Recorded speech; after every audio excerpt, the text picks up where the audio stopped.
ஒரு முக்கியமான ஒரு அறிவிப்பு என்ன அப்படின்னா, நம்ம கடந்த வருஷம் அல்ஹுதா ஃபவுண்டேஷன் ட்ரஸ்ட் அப்படிங்கிற ஒரு ட்ரஸ்ட் வந்து நம்ம ஏற்படுத்தணும். அந்த ட்ரஸ்டின் வழியாக அல்லாஹ்வுடைய தீனுக்கு தக்வீத் ஏற்படுத்தக்கூடிய செயல்கள், அது வந்து சில தாவா சென்டர்கள் உருவாக்குறதா இருக்கட்டும், சில தாய்க்களை உருவாக்குறதா இருக்கட்டும், சில புத்தகங்களை மொழிபெயர்க்கிறதா இருக்கட்டும், சிலருக்கு என்னென்ன ஃபெசிலிட்டி செஞ்சு கொடுத்தா அல்லாஹ்வுடைய தீனுக்கு பலம் ஏற்படுத்துமோ அதற்கான வகையில் நம்ம செலவு பண்ணக்கூடிய ஒரு வேலையை வந்து நம்ம செஞ்சுட்டு இருக்கோம். இது வந்து ஜகாத்துடைய அமௌண்ட்டும் நீங்க கொடுக்கலாம்.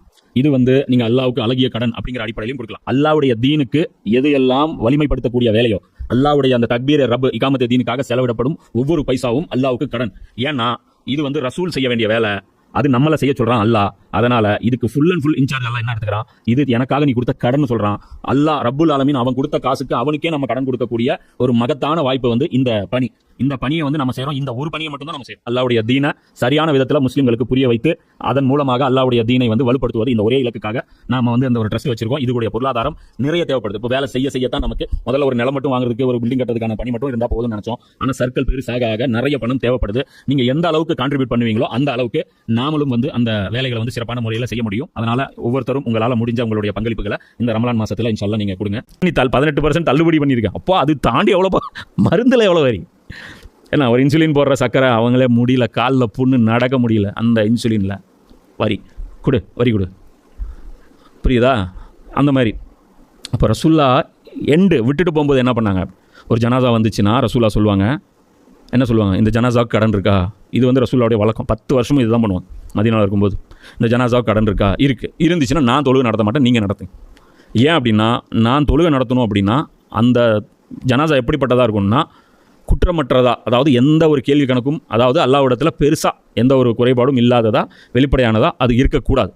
அப்போ கடன் வந்து மன்னிக்கப்படாது. அப்போ அந்த குற்றம் அப்படியே தான் இருக்கும். அதுக்கு நான் நடத்த மாட்டேங்கிறாங்க. இது எதுக்கு நடத்த மாட்டேங்கிறாங்க அப்படின்னா, இவங்க நடத்த மாட்டேங்கிறாங்கன்னு அபூபக்கர் வந்துட்டு சரி நீங்கள் அவருக்கு நான் நடத்துகிறேன்னு சொல்ல மாட்டாங்க. ரசூலுல்லாஹ் இப்படி சொன்னோன்னே நம்ம அல்லாஹ்வுடைய தூதரே அந்த கடனுக்கு நாங்கள் பொறுப்பெடுத்துக்கிறோம், நீங்கள் நடத்துங்கம்மா. புரியுதா? அந்த மோட்டிவேஷன் எப்படி கொடுக்குறாங்க? கடன் வந்து அது போயிடும் ஆட்டோமேட்டிக்காக. அல்லாஹ்வுடைய தூதரே எவ்வளோ கடன் இருக்குது? 10,000. ஏப்பா ஆளுக்கு 100 ரூபா கொடுங்கப்பா. ஏப்பா கடன் யாருப்பா? என்னப்பா? இல்லைங்க 10,000 வேணாங்க, 5,000 கொடுங்க போதும், பாதி கொடுங்க போதும். இப்படி டேலி ஆயிரும். ரசூலுல்லாஹ் தள்ளி விட்டோன்னே ரசூலுல்லாஹ் வேற ஆள் யாரோ தொழில் நடத்து, ரசூலுல்லாஹ் இமாமத்தில் நிறுத்திட்டு அதுக்கப்புறம் அவங்க தள்ளி விட்டு யாராவது தொழில் நடத்துவாங்களா? இப்படி பண்ணாங்க. காலம் ஆக ஆக ஆக என்ன, அந்த ஜக்காத்து முறையாக வசூல் பண்ணி அதை நேர்மையாக நிர்வாகம் பண்ணி அதோடைய ப்ரொடக்ஷனு, பேரிச்ச மரத்துடைய ப்ரொடக்ஷன் எப்படி எடுக்கணும், ஹைபரில் எப்படி வந்து நிர்வாகம் பண்ணணும், இது எல்லாம் பண்ணி பண்ணி பண்ணி பண்ணி இவங்க சுரண்டி உட்காந்து வச்சுட்டு இருந்தாங்க பாரு. இவங்களுக்கு மட்டும் அந்த செல்வம் ஹைபரில் அதை வந்து ரசூலுல்லாஹ் மக்களுக்கு டிஸ்ட்ரிபியூட் பண்ணி கொடுத்து என்ன நிலைமை அப்படின்னா, கடைசியாக தொழுகைக்கு வரும்போது கடன் இருக்கான்னு கேட்பாங்க. இருக்குது அப்படின்னா கவர்மெண்ட் ஆஃபீஸரை கூப்பிடுவாங்க, இந்த ஃபினான்ஷியல் டிபார்ட்மெண்ட் சேர்ந்தவங்க இருப்பாங்க, வாங்க இந்த கடன் இருக்குதாம்மா அது டேலி பண்ணிக்கிங்க அப்படிம்பாங்க. இத்தனைக்கு அந்த கடன்காரருக்கு சொத்து இருக்கான்னு கேட்பாங்க. சொத்து இருக்கும். அப்போ சொத்து இருந்துச்சுன்னா குர்ஆன் என்ன சொல்லுது, சொத்து பாக பிரிவினை பண்ணுங்கள், முதல்ல கடன் அடைங்கன்னு சொல்லுது. என்ன சொல்லுது? 1 கோடி ரூபா இப்போ நான் வந்துட்டு 50 லட்ச ரூபா கடன் வச்சுருக்கேன்னு வச்சுக்கோ. இப்போ நான் செத்துட்டேன் அப்படின்னா நான் ஒரு 1 கோடி ரூபா ப்ராப்பர்ட்டி வச்சுருக்கேன். உங்களுடைய கடமை என்ன அப்படின்னா, முதல்ல அந்த 50 லட்ச ரூபா ப்ராப்பர்ட்டி நீங்கள் வந்து 50 லட்ச ரூபா கடனை வந்து நீங்கள் வந்து முதல்ல டேலி பண்ணணும். ஏன்னா ப்ராப்பர்ட்டி விட்டுட்டு போயிருக்கேன்ல, வெறும் கடன் விட்டுட்டு போகல. அப்போ ப்ராப்பர்ட்டி விட்டுட்டு போனால் கடன் உங்களுக்கு சேர்ந்தது. அப்போ அந்த கடனை நீங்கள் அடைச்சிட்டு மீதி 50 லட்ச ரூபாயை தான் நீங்கள் வந்து டேலி பண்ணணும். புரியுதா? இது வந்து ரசூலுல்லாஹ், இது வந்து குர்ஆன் சொல்லி தரக்கூடிய ஒரு பிரின்சிபல். இப்போ இந்த இடத்துல நபி ஸல்லல்லாஹு அலைஹி வஸல்லம் என்ன பண்ணுறாங்க அப்படின்னா, சொத்து இருக்குதா, கடன் இருக்குதா, கடனை நான் எடுத்துக்கிறேன், சொத்தை நீ எடுத்து, இது எங்கே போயிடுச்சு? இது அல்லாஹ் சொன்னதை விட ஒரு படி மேலே. அல்லாஹ் சொன்னது கடனை டேலி பண்ணிவிட்டு மீதி சொத்தை பிரிச்சிங்கன்ட்டு. இவங்க கடன்காரங்களாக செத்துட்டு இருந்த ஆட்களை போய் இவங்ககிட்ட கடனும் இருக்குது சொத்தும் இருக்குது, சொத்து சொந்த வாரிசுகளுக்கு சேர்ந்தது, கடன் எனக்கு சேர்ந்ததுன்ட்டு டிக்ளேர் பண்ணுறாங்க. இது ஒரு அரசாங்கம், இது ஒரு நிர்வாகம். இன்றைக்கி ஒரு 2-3 நாளைக்கு முன்னாடி, போன வாரங்கள்லாம் நினைக்கிறேன், கடந்த வாரம்னு வச்சுக்கோயேன், பிப்ரவரி மாதம் பட்ஜெட் தாக்கல் பண்ணுறாங்க எல்லாரும். மாநில அரசு மத்திய அரசு எல்லாருமே பட்ஜெட் தாக்கல் பண்ணுறாங்க. அதில் தாக்கல் பண்ணி சொல்கிறாங்க எவ்வளோ லட்சம் கோடி கடன் இருக்குது. இவங்க வரும்போது அது என்னமோ அதெல்லாம் இப்போல்லாம் வந்து அந்த நம்பர்ஸ் வந்து இப்போது கால்குலேட்டரில் டிஜிட்டல், இப்போ அந்தளவுக்கு இப்போ சிரமமாக போச்சு.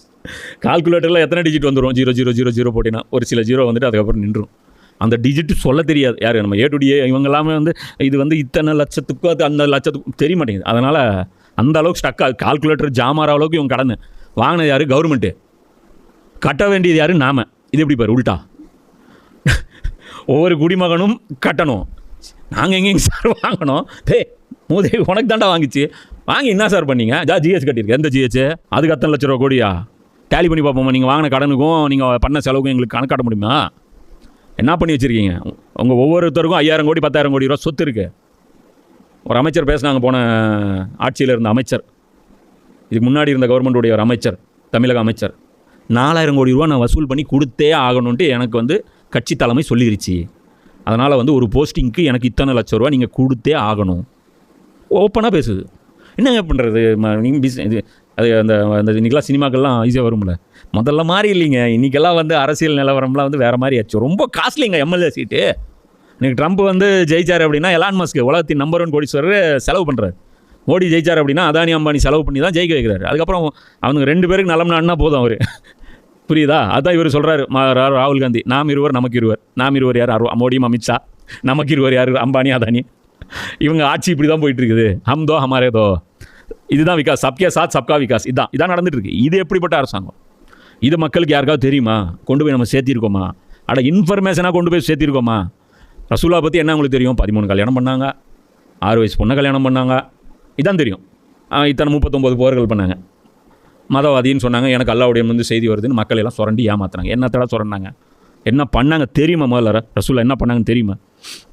அப்போது இது புரிஞ்சுக்கணுமா இல்லை? அப்போது இந்த தண்டனை எப்போ இம்ப்ளிமெண்ட் ஆகுதுன்னா மக்கா வெற்றிக்கு அப்புறம். அதுக்கு முன்னாடி வறுமை இருந்துச்சு, அப்போ வந்து இது கிடையாது. இப்போது ரசூல்லா இப்படி பண்ணிட்டு போயிட்டாங்க.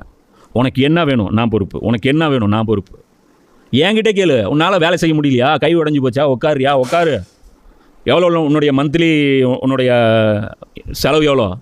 மாதம் 45,000 ரூபாயா? ஏப்பா மாதம் 45,000 ரூபா இந்த ஆளுக்கு ரெடி ஆகிற வரைக்கும், உடம்பு ரெடியாக இருக்கும், கம்பெனி கவர்மெண்ட் கொடுத்துடணும். புரியுதா? மாதம் 40, அப்புறம் எது திருடுவாங்க? என் பொண்ணு கல்யாணம், என்கிட்ட காசு இல்லை, மாப்பிள்ளை வரதட்சணை, அந்த வரதட்சணை கேட்டவனை கூட்டிகிட்டு வா. சொட்டாங்கன்னு ஒன்று விட்டு என்னடா வரதட்சணை உனக்கு? என்ன மாறு மட்டும் வாங்கிட்டு போயிட்டே இருப்போ, ஓடு, என்னத்த கல்யாணம் உனக்கு? எல்லாம் சிஸ்டமேட்டிக்காக நடக்கும். புரியுதா?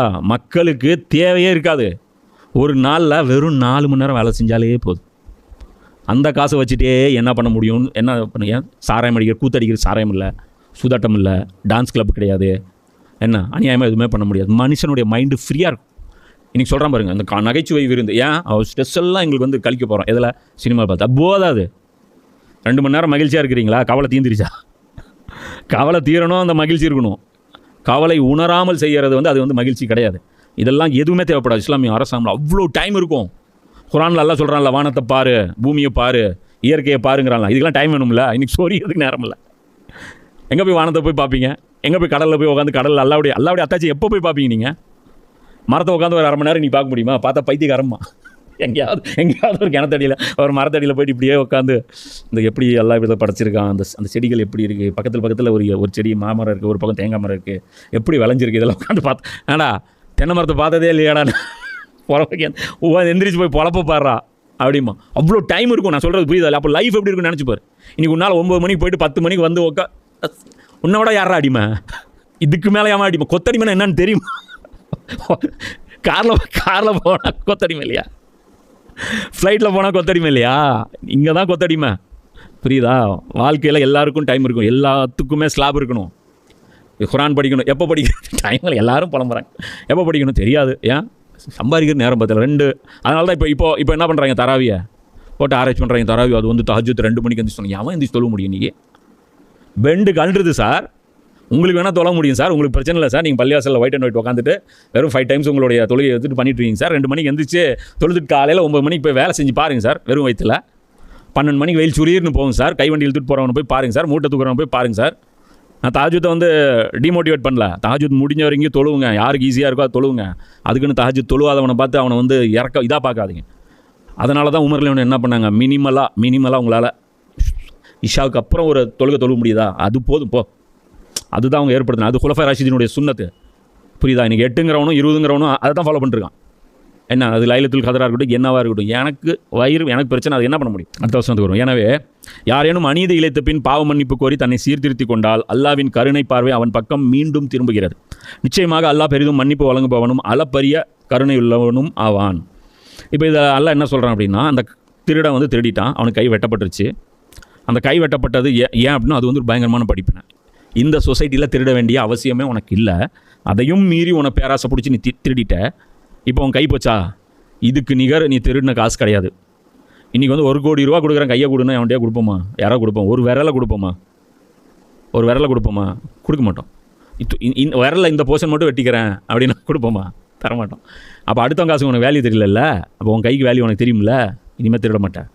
நீ மட்டும் இல்லை, அது வச்சு ரோட்டில் வச்சு வெட்டும்போது எல்லா திருடனும் இப்படிம்பாங்க, அம்மா வேணாம். அதே சமயம் அந்த திருட்டு எப்படி இருக்கணும்னா, நீ நினைக்கிற மாதிரி வந்து அடுத்த மேலே பொய்யா பழியெல்லாம் இஸ்லாமிய அரசாங்கத்தில் போட முடியாது. 100% பியூராக ப்ரூஃப் பண்ணணும். அந்த சாட்சி எல்லாரும் வரவங்கலாம் சாட்சி சொல்ல முடியாது.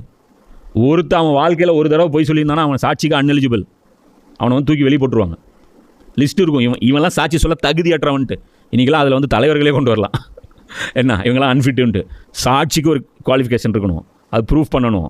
அந்த பொருள் இவனுதான் அந்த ப்ரூஃப் இருக்கணும், அந்த பொருள் இவன் எடுத்தான் அப்படிங்கிறதுக்கும் ப்ரூஃப் இருக்கணும். அந்த எல்லாமே கன்க்ளூட் ஆகி 100% அவனும் அக்செப்ட் பண்ணி ஆமாம் நான் திருடி தான் விட்டேன் அப்படின்னு சொல்லி எல்லாமே நடந்ததுக்கப்புறம் தான் இந்த தண்டனை வரணும். இந்த தண்டனை வந்ததுக்கப்புறமா அல்ல என்ன சொல்கிறான், நீ கை போச்சு, நீ எடுத்ததுக்கு கை போச்சு, ஆனால் திருடுன்னு இல்லை, என் வசனத்தை மீறின இல்லை, அது இன்னும் குற்றம் தானே. எனக்கும் உனக்கு ஒரு பஞ்சாயத்து இருக்குல்ல, அவனுக்கும் உனக்குமான பஞ்சாயத்து டேலியாச்சு. ஊருக்குள்ளே சட்டம் ஒழுங்கு நிலைநாட்டுறதுக்கு இந்த நடவடிக்கை போதுமானது. ஆனால் நான் சொல்லி நீ எப்படா திருடலாம், இது ஒன்று இருக்குல்ல, அதுதான் அல்ல சொல்கிறோம். எவரேனும் அநீதி இழைத்த பின் பாவ மன்னிப்பு கோரி தன்னை சீர்திருத்தி கொண்டால் அல்லாவின் கருணை பார்வை அவன் பக்கம் மீண்டும் திரும்புகிறது.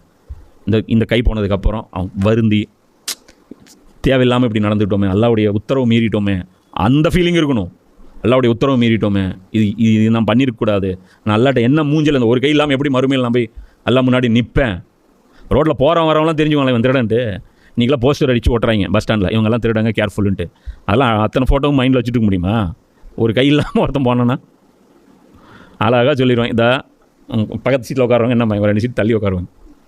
அந்த நிலமை ஒருத்தனுக்கு வந்துச்சுன்னா இன்றைக்கி திருடுறவன்லாம் கெத்து, புரியுதா? இன்றைக்கி திருடுறவன்லாம் யார் கெத்து? கை போச்சுன்னா தெரியும் கெத்து, சரியா? அதான் அல்லா சொல்கிறான், நிச்சயமாக அல்லா பெரிதும் மன்னிப்பு வழங்குபவனும் அளப்பரிய கருணை உள்ளவனும் ஆவான். அப்போது இது ஒரு விஷயமும் இருக்குது. அதாவது அல்லாவிடத்தில் தௌபாவும் செய்யணும் தண்டனை வாங்கினதுக்கப்புறம். அல்லாஹ் வானங்கள் பூமி இவற்றின் ஆட்சிக்கு உரியவன் என்பதை நீர் அறியவில்லையா? தான் நாடுபவர்களை அவன் தண்டிப்பான், மேலும் நாடுபவர்களை மன்னிப்பான். அல்லாஹ் யாவற்றின் மீதும் ஆற்றல் உள்ளவனாக இருக்கின்றான்.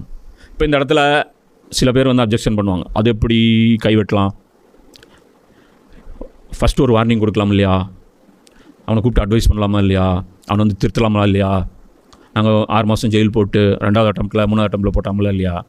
இப்போ இன்றைக்கி நீங்கள் போய் நான் சமீபமாக ஸ்டேஷனுக்கு இந்த மாதிரிலாம் போகும்போது அழகாக பார்க்க முடியுது. சில பேர் வெளியே வராங்க பெயிலில்.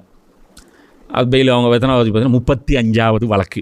எது 35வது வழக்கு? 35 தடவையும் அவன் திருடியிருக்கான், புரியுதா? அவனுக்கு பெயிலுக்கு ரேட் என்னன்னு தெரியும். எவ்வளோ திருடுனா எவ்வளோ அவன் கணக்கு வச்சுருப்பான். முதல் வந்து 2 லட்சம், முதல் வந்து பெயில், அது முதல் அவனுடைய முதலீடு, புரியுதா? எக்யூப்மெண்ட்ஸ் இன்றைக்கி நிறைய வந்துருச்சு, புரியுதா? எல்லாமே அந்த கார்ட்லெஸ் ட்ரில்லிங் வந்துருச்சு, கார்ட்லெஸ் கட்டர் வந்துருச்சு, கார்ட்லெஸ் வெல்டிங் வந்துருச்சு. இன்றைக்கெல்லாம் வந்து வடக்கன்ஸ்லாம் வந்து ரொம்ப அப்கிரேட் ஆகிட்டாங்க. ஏடிஎம்லலாம் போய் திருடுறதில்ல, ஏடிஎம்மே தூக்கி லாரியில் போட்டு போயிடுறாங்க. ஏடிஎம்மை தூக்கி காரில் போட்டு 4 காரில் திருடி அந்த 4 கார் ஒரு கண்டெய்னரில் போட்டு எடுத்துகிட்டு வந்து இங்கே ஈரோட்டில் சீன் நடந்துச்சு, அது தெரியுமில்ல?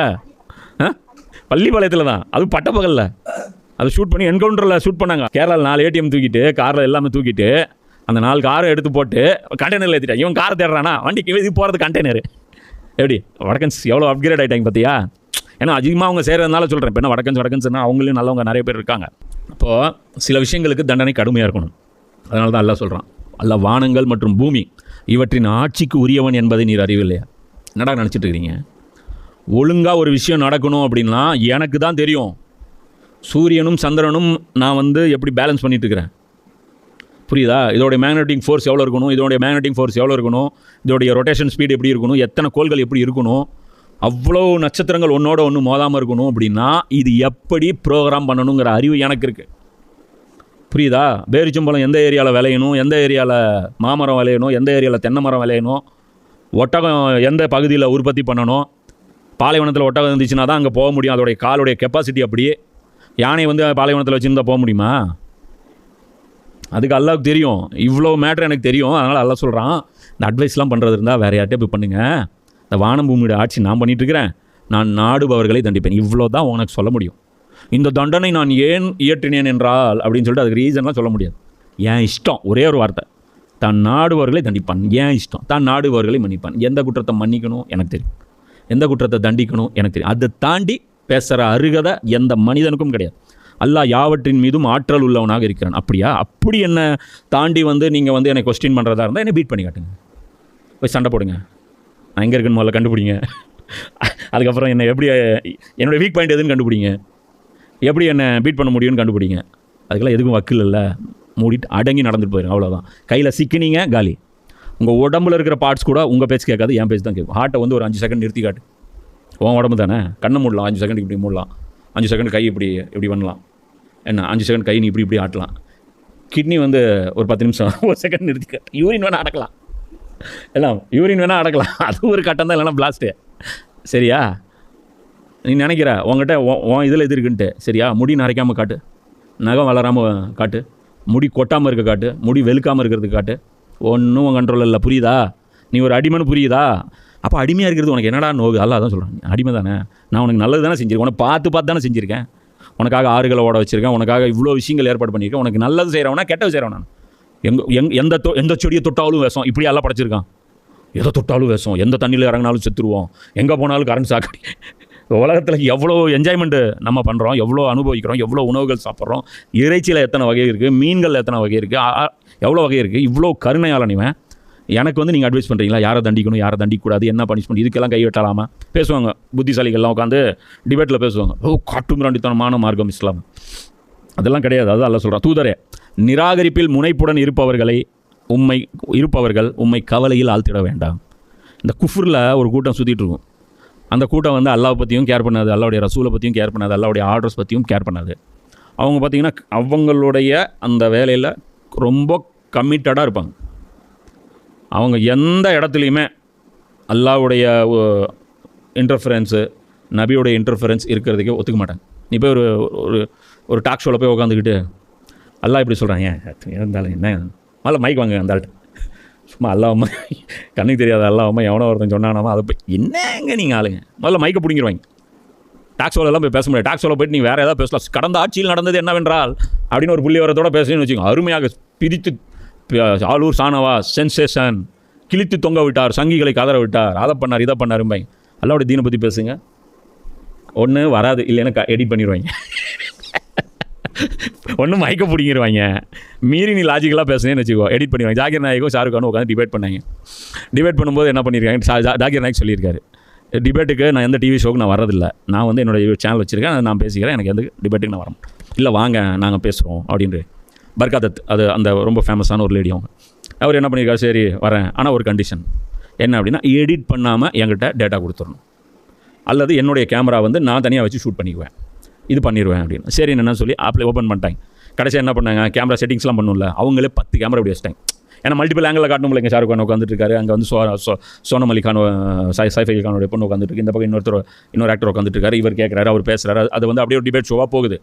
அப்போ இவங்களே 10 கேமரா வச்சுட்டு இருங்க உங்களுக்கு டைம் தரோம், இருங்க உங்களுக்கு செட்டிங் பண்ணுறதுக்கு டைம் தரோன்னு கடைசியாக 10 நிமிஷம் முன்னாடி கேமரா செட் பண்ண சொல்லியிருக்காங்க.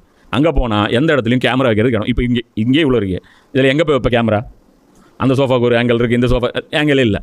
அவர் சொல்லியிருக்காரு, என்னங்க நீங்கள் இப்படி பண்ணிட்டீங்க, கேமராலாம் கொண்டு வந்துட்டு எங்கள் டீம் இப்படி இருக்குது, நீங்கள் 2 மணி நேரம் செட்டிங் பண்ணிங்க, எனக்கு 10 நிமிஷம் கூட தரல அப்படின்ட்டு. கடைசியாக என்னாச்சு, இல்லை நாங்கள் ஃபுட்டேஜ் ஹார்ட் டிஸ்க்கு கொடுத்துட்றோம், நீங்கள் எங்கள் ஃபுட்டேஜே வந்து நீங்கள் எடுத்துக்கங்கன்னு. அப்புறம் என்ன பண்ணாங்க, ஷோ முடிஞ்சதுக்கப்புறம் ஃபைல் ரொம்ப நீளமாக இருக்குது, டவுன்லோடு போட்டால் 4-5 மணி நேரம் ஆகும், நாளைக்கு காலையில் உங்கள் ஆஃபீஸுக்கு ஃபுட்டேஜ் வந்துடும். அப்புறம் என்னாச்சு, ஃபுட்டேஜ் வரல. ஏன்னா இவங்க பேச்சு அவ்வளோதான். ஏன்னா இவர் வச்சு கிழிச்சு எடுத்துட்டார் ஷாருக் கானையும் சோனம் அலி கானையும். இப்போ ஷாருக் கானை டம்மி ஆக்கி இஸ்லாத்தை ப்ரொமோட் பண்ணுறதுக்காக நீங்கள் சேனல் நடத்திட்டு இருக்கிறாங்க. இவர் பேசுனதெல்லாம் எடிட் பண்ணி இவர் கொடுத்த பதிலெலாம் கட் பண்ணி விட்டு சரிச்சு விட்டாங்க. ரெக்கார்டே இல்லை. இப்போ அதான் சொன்னார், அன்னிலேருந்து நான் முடிவு பண்ணிட்டு எந்த டிவி சேனலுக்கும் போகவே மாட்டேன். இதுதான் லட்சணம். புரியுதா? இந்த நிராகரிப்பில் வந்து முனைப்புடன் இருக்கிறாங்க பாரு, அவங்களுக்கு தெரியும் என்ன பிளானிங் பற்றியா, எவ்வளோ ஷார்ப்பாக இருக்காங்க பற்றியா. இந்த ஆள் கேமரா எடுத்துகிட்டு வந்தால் நாங்கள் ஜனாசா ஆயிரும், இந்த ஆளை வர வைக்கணும், பேச வைக்கணும், இவரை தோக்க வைக்கணும். புரியுதா? கிறுக்குத்தனமாக ஒரு ஆன்சர் ஷாருக் கான் சொன்னான்னு வச்சுக்கோ, அதுக்கு வாயடக்கிற மாதிரி பதில் அவர் கொடுத்துருப்பாரு. ஆனால் ஷாருக் கான் ஜெயித்த மாதிரி அங்கே காட்டுவாங்க. அந்த பதிலோடு அப்படியே கம்ப்ளீட் ஆயிரும். அப்போ என்ன ஆகும், இஸ்லாத்தை பற்றி ஒன்றும் பேச முடியாது, தாடி பற்றி ஒன்றும் பேச முடியாது, சரியத்தை பற்றி ஒன்றும் பேச முடியாது, எல்லாம் பிற்போக்குத்தனமாக இருக்குது அப்படின்னு சொல்லி ஷாருக் கான் பேசுவார். அப்புறம் கடைசியாக ஷாருக் கான் அவர் வின் ஆகிட்டு அவர் பாட்டுக்கு போயிட்டு இருப்பார். இதான் நடக்கும். அதான் சொல்கிறேன், இந்த மாதிரி செயல்படுறவங்க யூதர்கள் காலத்துலையும், அதாவது நபி ஸல்லல்லாஹு அலைஹி வஸல்லம் காலத்துலையும் இருந்தாங்க. குஃப்ரில் தொடர்ச்சியாக பார்க்குறாங்க, பிளானிங்கு, திட்டம், வர்றாங்க, தொழிலுக்கு வர்றாங்க, வந்துட்டு வர்றதே கெட்ட எண்ணத்தில் வர்றது நல்லா தெரியும் ரசூலுல்லாஹ் வர்றது. இன்றைக்கி பயான் இருக்குது அப்படின்னா வந்துடுவாங்க, பேச போகிறாங்க. எப்படி ஏதோ ஒரு உருப்படியாக ஏதோ ஒரு முக்கியமான விஷயம் பேசுவாங்க. இந்த மாதிரி ஒரு கூட்டம் இருக்குது, அவங்களுக்கு எதிராக நம்ம படையெடுத்துட்டு போக போகிறோம், ஏதோ ஒரு முக்கியமான இன்ஃபர்மேஷன் டேட்டா இருக்கும். இப்போ இவங்களை துரத்த போகணுமா, துரத்தணும் என்ன நாங்கள் முஸ்லீம் இல்லையா, நாங்கள் முஸ்லீம் இல்லையா, ஸ்பைஸ் எல்லாம் அவ்வளோ வருவாங்க. இன்றைக்கெலாம் ஜேம்ஸ் பாண்ட் படம்லாம் வந்ததுக்கப்புறம் எவ்வளோ ஸ்பைஸ் இருக்காங்க இன்றைக்கெலாம். அந்த மாதிரி அப்போ அவங்க வந்து என்ன பண்ணுறாங்க, அந்த மாதிரி அவங்க இது பண்ணுறாங்க. இவங்களை வந்து துரத்தவும் முடியல, வச்சிக்கவும் முடியல. கவலையில் ஆழ்த்த வேண்டாம். அது இதை பார்த்து நீங்கள் கவலைப்படாதீங்க. அதெல்லாம் சொல்கிறேன். இந்த மாதிரி குஃபுரில் டெடிகேட்டடாக இருக்காங்களா, நான் உங்களுக்கு எப்படி ப்ரொடெக்ஷன் பண்ணுமோ பண்ணிடுறேன், நீங்கள் கவலையப்படாதீங்க. அவர்கள் நாங்கள் நம்பி கண்டோம் என்று வாயளவில் கூறிவிட்டு உள்ளத்தில் நம்பிக்கை கொள்ளாதவர்களாய் இருந்தாலும் சரி, அல்லது யூதர்களை சார்ந்தவர்களாக இருந்தாலும் சரி, அவர்களின் நிலை எவ்வாறு உள்ளதென்றால் பொய்யுரைகளை அதிகமாக செவிமடுக்கின்றார்கள்.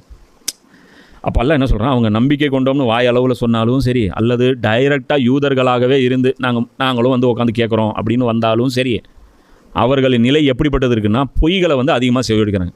அதாவது ஒரு புழுகு மூட்டை பயான்கள் அப்படின்னா அதை உட்காந்து அப்படியே சொச்சுன்னு ரசித்து கேட்பாங்க. அவங்களுடைய குற்றங்களை பற்றி நீ திருந்திக்கோ, உங்கள்கிட்ட இந்த குறை இருக்குது, இப்படி வந்து எல்லாம் பேசுகிறான் அப்படின்னு பேசும்போது என்ன ஆகும், அதாவது அவங்களுக்கு என்ன ஆகுது, கடுப்பாகுது. உண்மை எப்போவுமே கசக்கும் அப்படிம்பாங்க இல்லையா. அப்போது முஸ்லீம் இதே தான் இன்றைக்கி வந்து நிலைமை. இன்றைக்கி போய் பாரு, ரமலான் மாதத்தில் ஜோன்னு விளம்பரங்கள் பண்ணுவோம். இந்த ஹஜ்ரத் இன்றைக்கு வரப்போகிறார், அந்த ஹஜ்ரத்துக்கு பேர்லாம் இருக்கும் பயங்கரமாக, பிரச்சாரம் பீரங்கி, தீன்குல போராளி, அல்லாவின் வால் எல்லாம் வருவாங்க. அவர் வருவார். நான் கேட்டிருக்கோம், எல்லாம் 10-15 வருஷமாக இந்த பள்ளியாசல்லாம் போனதெல்லாம் சொல்லுவாங்க, ஒரு துவா இருக்கிறது, அது நான் கடைசியில் தான் சொல்லுவேன். ஏன்னா முதல்ல சொல்லிட்டு அந்திச்சு போயிடுவாங்க. என்ன, அது கடைசியில் தான் நான் சொல்வேன்.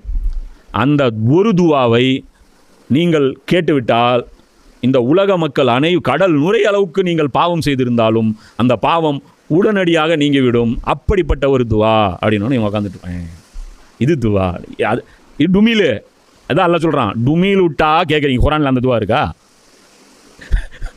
அது என்ன அப்படி சீக்கிரட்டான துவா, புரியுதா? மேக்ஸிமம் ரீலே அதான். அதுக்கு தான் அவங்களுக்கு இன்ட்ரெஸ்ட்டும். உட்காந்துட்டு இருப்பாங்க 12 மணி வரைக்கும் உட்காந்துட்டு இருப்பாங்க அந்த சீக்கிரட் ரிவீல் பண்ணுறது. கடைசியாக அது ரிவீல் பண்ணுவாங்க. அது ஒரு சரக்கும் இருக்காது அந்த துவா. அப்படி எல்லாம் என்ன சில வார்த்தைகளை வந்து மந்திர சொற்களை சொன்னால் எல்லாம் வந்து பாவங்களாம் அவ்வளோ கழிச்சு விட்ருவானா? நீ ஊர் அழிச்சு வலையில் போடுவ, ஒன்றால் ஏகப்பட்ட பேர் பாதிக்கப்பட்டிருப்பாங்க, அடுத்தவனுடைய உரிமைகள்லாம் நீ வந்து சுருட்டியிருப்ப, பண்றானியமெல்லாம் பண்ணி போட்டு அல்லாஹ்வுக்கு வந்து ஒரு 4 வார்த்தை வச்சு அவனை வந்து குளிர்க்க வச்சு நீ ஏமாத்திர போறியா? அதான் சொல்கிறான். இந்த மாதிரி அல்லாஹ் தான் சொல்கிறான். அவன் கேட்குறதெல்லாம் பொய்கள் தான். அங்கே போய் அண்ட புழுகு ஆகாச புழுகி நம்ம எப்படிப்பட்ட உம்மத்து தெரியுமா, நம்ம எப்படிப்பட்ட அவங்க யூதர்களும் அப்படி தான். நாங்கள் அல்லாஹ்வால் தேர்வு செய்யப்பட்டவர்கள், நாங்கள் வந்து கடைசி நபியால் தேர்வு செய்யப்பட்டவர்கள், நாங்கள் இந்த உம்மத்து எங்களுடைய அமல்களுக்கு இப்படி 80 வருடங்கள் 80,000 என்னது 1000 மாதங்களை விட சிறந்த ஒரு மாதம், அதில் அமல் செஞ்சால் போதும், அந்த அமலே நம்மளை காப்பாற்றிடும். மாதம் இருக்குது உண்மைதான், அதில் அமல் இருக்குது உண்மைதான். ஆனால் அது குரான் தடுத்த குஃப்ர்களை செய்யாதவர்களுக்கு, குரானுடைய உத்தரவுகளை பின்பற்றுபவர்களுக்கு, உங்களுக்கு எல்லாருக்கும் அது ஹோல்சேல் பேக்கேஜ் கிடையாது, புரியுதா? உங்களிடம் என்றுமே வந்திராத மற்றவர்களுக்காக ரகசியங்களை துப்பறிந்து கொண்டு திரிகிறார்கள். இப்போ இந்த வந்திருக்கிற கூட்டத்தில் இப்படி ஒரு கூட்டமும் இருக்குது. எப்படின்னா டைரெக்டாக அந்த எனிமையே வந்துட்டான்னு வச்சுக்கோ, ரசூலாக தெரிஞ்சிடும் இவன் எனிமி வந்திருக்கான்ட்டு. ரசூலா என்ன பண்ணுவாங்க, சப்ஜெக்ட் மாற்றி பேச ஆரம்பிச்சிடுவாங்க. சொல்ல வேண்டிய மேட்டர் பேசுவாங்களா? பேச மாட்டாங்க, டாபிக் மாற்றிடுவாங்க. அவனுக்கு தெரியும் ரசூலாவுக்கு இவன் வந்து பயங்கரமான சைத்தானு அப்படின்ட்டு. அதனால் அவன் என்ன பண்ணுவான், அவன் வரமாட்டான், புரியுதா? எப்போவுமே அந்த ஸ்பை அனுப்புவாங்க. இப்போ அதிமுக பொதுக்குழு நடக்குதுன்னு ஸ்டாலின் உள்ளே வந்து உட்கார விடுவாங்களா? படமான், புரியுதா? இப்போ அந்த நியூஸில் தகவல் வருது இல்லை, பனையூரில் விஜய் பேசினார், ரைட்டு. அவருடைய தொண்டர்களுக்கு மத்தியில் பேசினார். வெளியே வந்தோன்னே உள்ளே இது பேசினாருன்னு ஒரு 15 ஐட்டம் வந்து அவன் சொல்லுவான். ப்ரெஸ் ரிலீஸும் கொடுக்கல. எப்படி நியூஸ் வந்துச்சு உங்களுக்கு? ஏன்னா அவங்க உட்காந்துட்டு இருந்தாங்களா ரசிகர்கள், அதில் ஒருத்தன் வந்து இந்த மீடியாக்காரன், இந்த சவுக்கு சங்கர் சொல்லுவார்ல, சோர்ஸ் இந்த சோர்ஸ் எல்லாம் இங்கே தான் இருக்கும். ஏன்னா டேரெக்டாக சவுக்கு சங்கர் உட்காந்தா சொல்லுவாங்களா? சொல்ல மாட்டாங்க. அப்படி போட்டு வந்துடும். அதுதான் எல்லாம் இங்கே சொல்கிறான். அவர்கள் இப்படி வர்றாங்க, இதெல்லாம் வந்து உங்களுக்கு செட்பேக், அதெல்லாம் வந்து அவங்களுக்கு வந்து ஒரு மைனஸ் பாயிண்ட்டு. ஏன்னா உங்கள் பிளானிங் என்னன்னு அவங்களுக்கு தெரிஞ்சிடும், உங்கள் இது என்னங்கிறத அவங்க முடிவு பண்ணிடுவாங்க. ஸோ அல்லாஹ் என்னங்கிறான், கவலைப்படாத, தெரியட்டும். பிளானிங் தெரியிட்டு என்ன பண்ணிடுவானுங்க, எல்லாருக்கும் தெரியும். தபுக்கில் போரில் 30,000 பேருக்கு எடுத்து போகிறாங்க, மதீனாவே காலியாக இருக்க போகுதுன்ட்டு. என்ன பண்ணாங்க? அலியை மட்டும் விட்டு போனாங்க. டவுசர் ஆகிட்டாங்களா? அலியை விட்டு போகிறாங்கன்னா நம்ம வேலைக்கு ஆகாதரா? ரசூலாக்கு எல்லாம் தெரியும், அல்லாவுக்கு தெரியும் எங்கே ஆப்படிக்கணும், யாரை அனுப்பணும், எந்த இடத்துல எப்படி அனுப்பணுன்ட்டு. இறைவேதத்தின் சொற்களை அவற்றுக்குரிய சரியான இடங்களில் வரையறுக்கப்பட்டிருக்க அவற்றின் உண்மையான பொருளில் இருந்து அவர்கள் மாற்றுகிறார்கள். இப்போ இந்த யூதர்கள் எப்படிப்பட்டவங்க அப்படின்னா, தௌராத்துடைய அந்த உத்தரவுகள் இருக்குல்ல, அந்த வசனங்கள் இருக்குல்ல, அந்த வசனங்களுடைய மீனிங் என்ன மீனிங்கில் சொல்லப்பட்டதுன்னு இவங்களுக்கு நல்லா தெரியும். ஆனால் அந்த மீனிங்கில் செயல்படுத்தினா அவங்களுக்கு பிரச்சனைன்னு நல்லா தெரியும். அதனால் மீனிங்கை மாற்றிடுறது. இப்படிப்பட்ட ஆட்கள் தான் அங்கே வந்து உட்காராங்க.